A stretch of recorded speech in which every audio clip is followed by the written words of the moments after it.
Hello everyone, today's video is going to be a May favorites video. You guys pretty much know what this means. I'm just going to be talking about my favorite products. In this case it's going to be makeup, and I'm also going to talk maybe a little bit about lifestyle as well near to the end of this video. But I basically want to just give you a rundown of all the things I've been loving this month, all the things I've been experiencing, enjoying. I want to talk about some lashes first. I'm actually wearing these on my eyeballs today. These are the House of Lashes Iconic Lights, and I have the House of Lashes Iconics. Like, these are one of my Iconics, and I really wanted to love these so much. Desi Perkins talks about them so much, and Desi Perkins, like, if you've ever seen her, she is like the most stunning person like ever, and I feel like everything she recommends I want like very deeply in my soul, because like in my head I'm like, okay, if I like get that one thing, then maybe I'll be as beautiful and gorgeous as she is.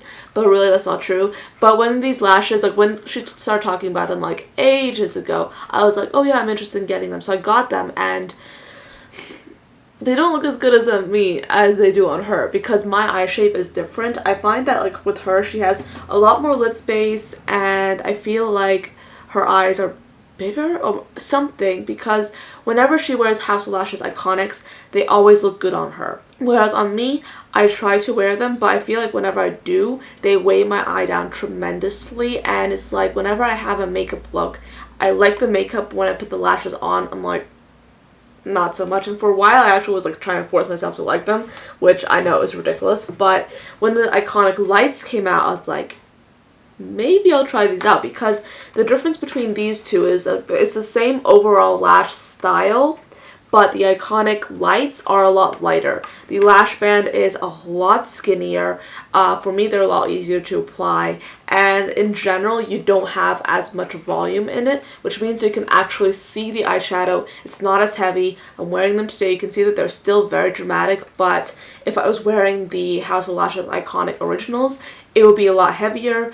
It would not be as attractive in my opinion. And I feel like for me, I feel like these Iconic Lights are much more suited towards like what I need in terms of lash. I want like a dramatic lash, but I don't want something that will weigh my eye down. I don't want something that's overly difficult to apply. And all I had to do was pretty much cut off a little bit off the ends, because otherwise it'll be too long. But yeah, these are what I'm wearing today. And I also like, I have been really enjoying these two. I haven't tried them yet. I mean, I've looked at them, but I haven't really had a chance to do a lot of makeup looks this month, because it's been full of finals, AP exams, so much stuff has been going on, so I haven't really had a lot of time to play with like serious glam makeup. So these two I've got, but I've just been like looking at them, but I do plan to get a lot of wear out of them this summer, when I have like time to sit down, put my makeup on, spend more time with my face, so I'll be trying these out. But if they're the same like lash band, I feel like they'll be amazing, because the lash band on these is so comfortable. It's almost as if you're not wearing lashes at all. It's very comfortable, and I've reused mine for several times now, and they've been just fine. So yes, I've really been enjoying them a lot, and if you can get your hands on these Iconic Lights, I definitely suggest doing so. If you're very like apprehensive about using like the very dramatic lashes that everyone's into right now, try the light collection. I mean, even if you don't like the Iconic Lights, for example, the Boudoir lights are very light, and they're very like fluffy, and I feel like these will be great for like an everyday lash. But to be honest, I wouldn't wear these every day, just because like, I'm like so low maintenance on a day-to-day basis, but I think they're amazing. Okay, so moving on, I do have some other things to share with you, of course. So on a day-to-day basis, as I said, I don't wear false lashes a lot. I mean, I used to, but then I stopped doing it because I was like, oh, no, because it wasn't like it was like impacting like my morning routine in any way, shape, or form. It was actually like easier, because I just was popping them on and I got the same effect as I wanted. But then I realized that I kind of wanted my makeup look to look a little bit more effortless, and when you have lashes on, people automatically think that you spend like a lot of time on your makeup, which is not really something I wanted to convey. So that's why I stopped wearing lashes. I started going back to mascara. At some point I was using like 3 mascaras at a time, like all at once on my eyes, because I am so particular about my lashes. My sister and I, we are both incredibly picky about what mascaras we use, how they look. We spend like a good majority of our time, like when we're doing our makeup, just sitting down and really just combing through each lash. We are very specific. It might seem like I'm not that picky when it comes to lash products and when it comes to mascara, but really I am quite picky as to like what I'm using. So yes, I was using 3 mascaras at once, but then at some point I was like, stop, Anya, that's too much. That is a little bit insane, because when you tell people you're using like 3 mascaras at once, they look at you a little bit weird. So I decided to go to a lash primer, and I actually started using one that I had stopped using. I think because it got old and I threw it away and I kind of forgot to buy it. This is the Wet n Wild Photo Focus Lash Primer.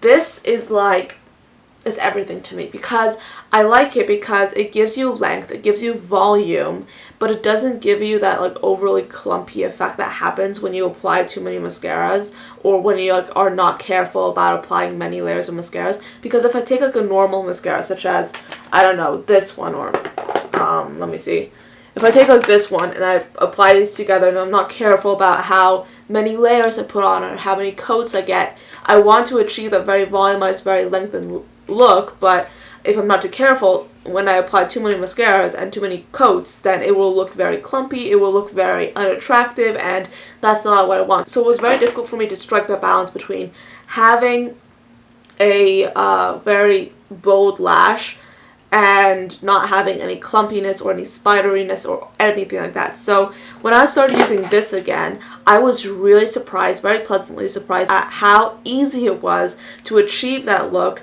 without any kind of layering, because this is a white primer, and it looks very like grubby right now since I've been using it pretty much the entire month. But it's a white primer. You put it on before your mascara, and then you put your mascara on top, and you just need like 1 coat of mascara to really make an impact, which for me was very new, because usually I like to layer to get the desired impact, because usually when you just put like 1 coat on, that's like your natural look, and that's not what I want.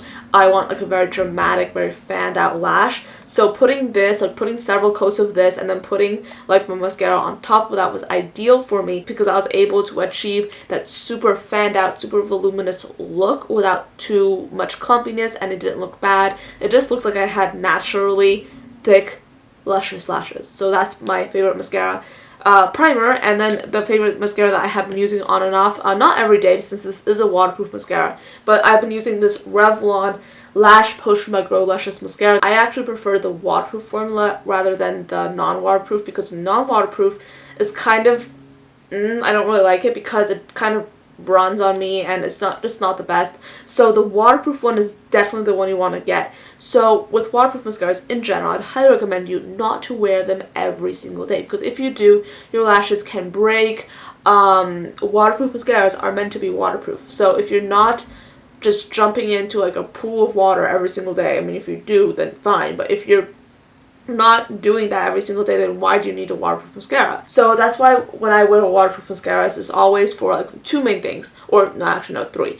I might be crying all day, I might be going in the pool, or I might have allergies. So this month I had allergies like all the time, so I was always wearing this, like just 1 coat of this and that's it, on top of like my mascara primer, and that's just what I was using because I had allergies and my eyes were watering so much. So that's just what I was doing. So this is a really great one. If you need a waterproof mascara, try this one out. I love it because it gives your lashes that flexibility. It's not too crunchy, you know, when you have like waterproof mascaras that are super crunchy. That's annoying for me. It's not crunchy, and it just looks amazing. So that's why I love this mascara a lot. Plus the packaging is kind of amazing, and I don't know, if you watched my channel for a while, you might have recognized this, but this is something I've been using again. I actually forgot to like bring like the next favorite I want to share with you, and because, well, the reason was I was keeping it in my bag because I have been using this all the time. So let me get it. Well, where's the bag? That did not work at all. So this is the L'Oreal Infallible setting spray, and I just burped. So this is the L'Oreal Infallible setting spray, and I know I speak about this a lot. I've spoken about this like many times on this channel, but the reason I want to talk about it again is that I have literally been using this so damn much, and that is because I've sort of stopped using powder. And before you think like, oh wait, why? Because I have oily skin, but I actually was watching Wayne Goss's channel, and I saw his video that he did on the 5 things he learned when he was spending a day with Charlotte Tilbury, basically the tips that he learned from her, and I actually discovered that she does not use any powder on the face whatsoever. I mean, she does have a powder in her line that I think that she does use, obviously, but in general she doesn't really use a lot of powder, and I was really interested in that. So I was like, okay, I love the way she always makes her clients look incredibly fresh, incredibly soft, glowing, and I feel like I really want that because that looks like the kind of skin that I would really like to have on my face. So that's why I kind of stopped using powder, and since I had to have something to set my face, I was using a ton of setting spray, and I do mean like a ton of it. I basically like sprayed it all over my face and just like used a fan or just a magazine just to make sure it dried so it just stayed in place. That's what Nikki Tutorials has been doing. I'll just link that video below if you're interested in seeing that. Pretty much I just fanned my face and I let it dry, and my makeup has been looking amazing. I mean, it's not, I feel like if I baked my face it would stay on a lot better, but I do love like the look of it. I love how my face looks incredibly natural. It looks as if I'm not wearing any foundation at all, and sometimes it's not true. Sometimes it does look like I'm wearing foundation, but I'm not wearing a lot of it. You can still see that, you can still see my skin coming through, and my face doesn't look overly matte. It doesn't look unnatural. It just looks like its natural self and has a little bit of glow to it, but not much, and I just love it. So that's why I've been using this a ton, a lot. I love this stuff. I actually ordered another setting spray because I feel like I've been using this for so long. I haven't tried anything else, but this is just for me like my favorite setting spray of life so far.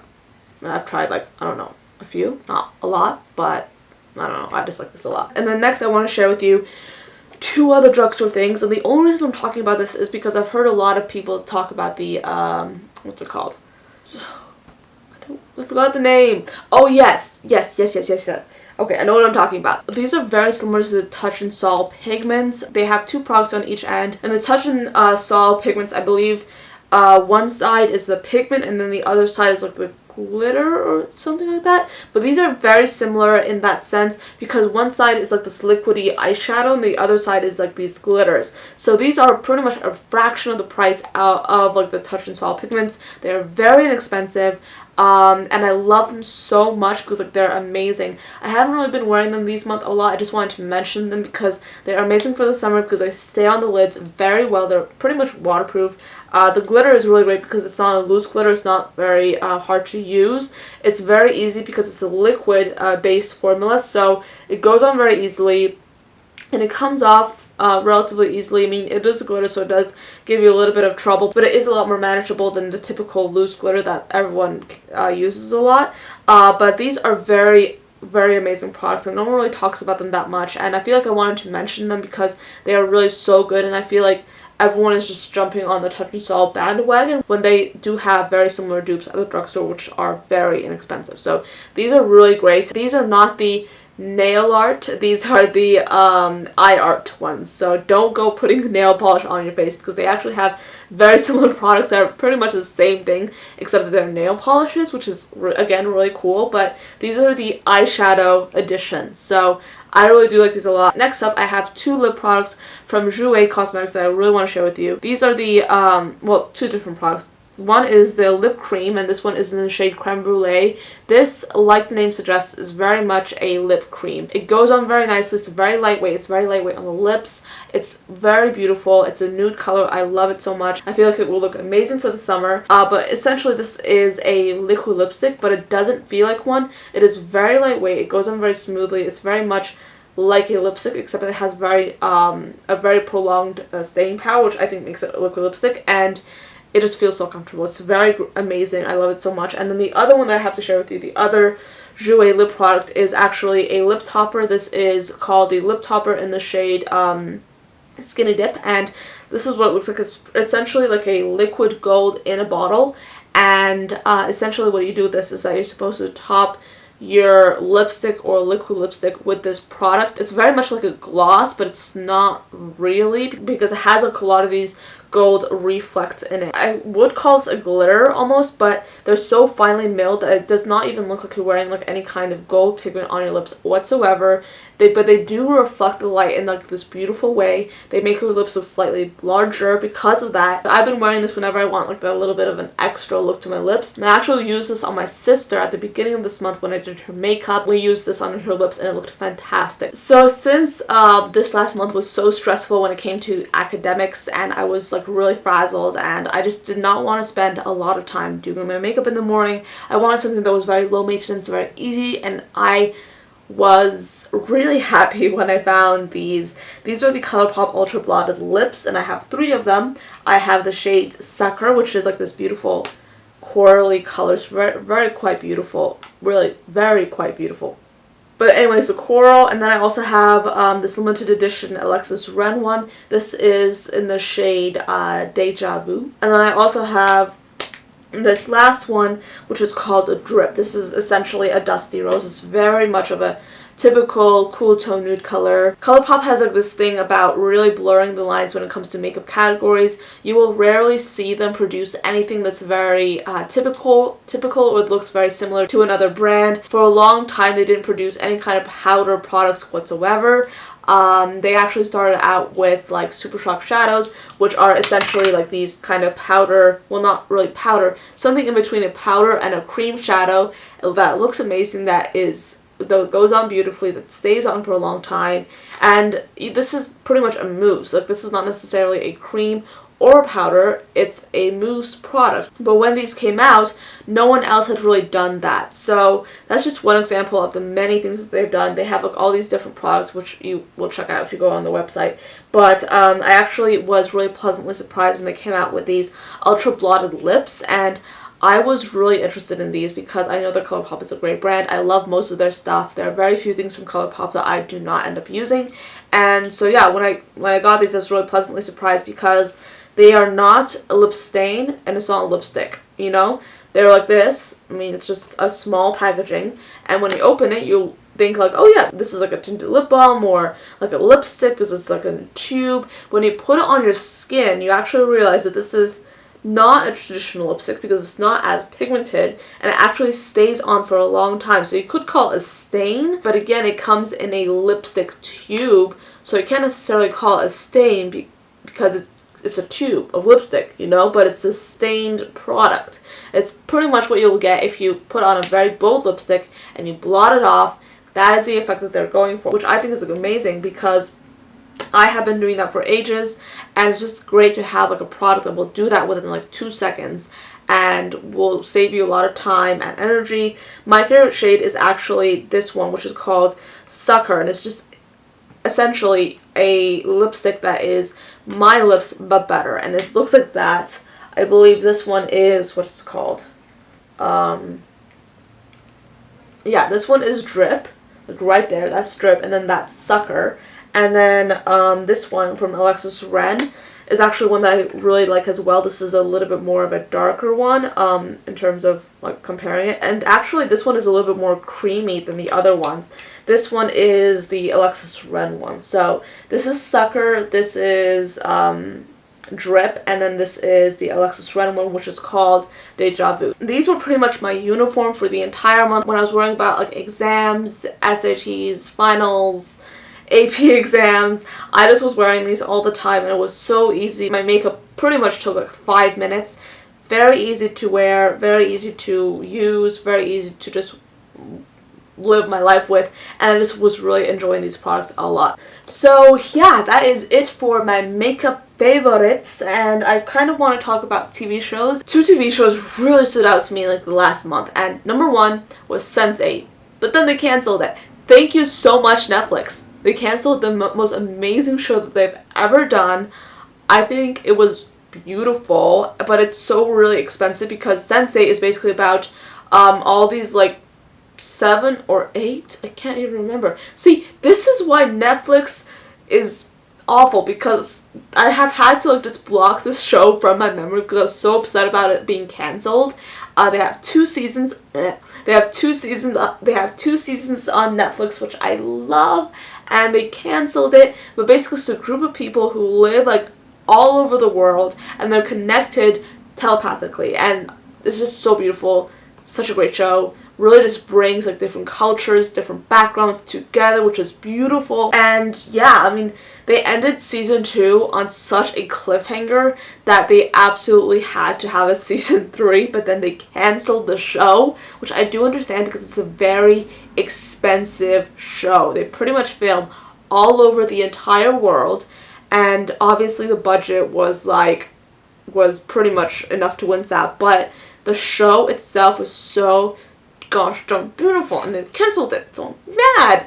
But the one show that kind of made me feel better about the whole situation was called Queen of the South, which I'm so happy about. I cannot believe this is like my first time hearing about this. I actually saw it.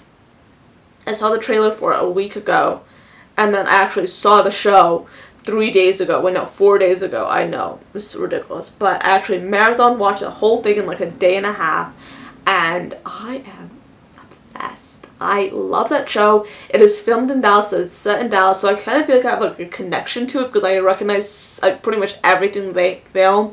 I recognize like all the different buildings, all the different locations, all the different streets. Like I've been on those streets, so it's really just fun to watch because I've lived like in this area my entire life. But in general, like the plot is so amazing. It's like definitely like the number one thing about the show that I love. The plot, the characters, that thing at the end of the season 1 that you have to watch to like know about. But if you've watched Queen of the South and you've seen the last episode and the last like 20 seconds of the last episode of season 1, you know what I'm talking about.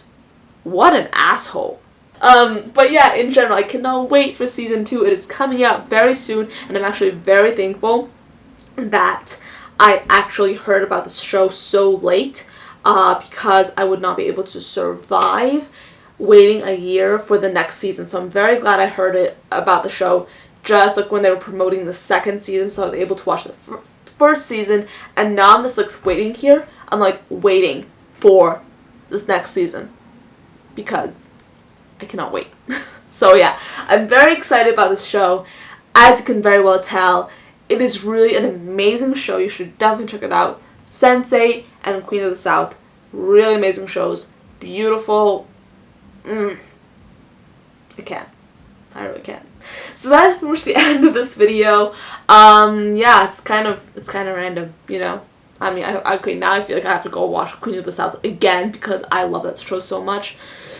I probably will. So until next time, thank you so much for watching. I am burning up right now. It is so hot in here, so I'm just going to end this video very quickly on a happy note. Thank you for your time.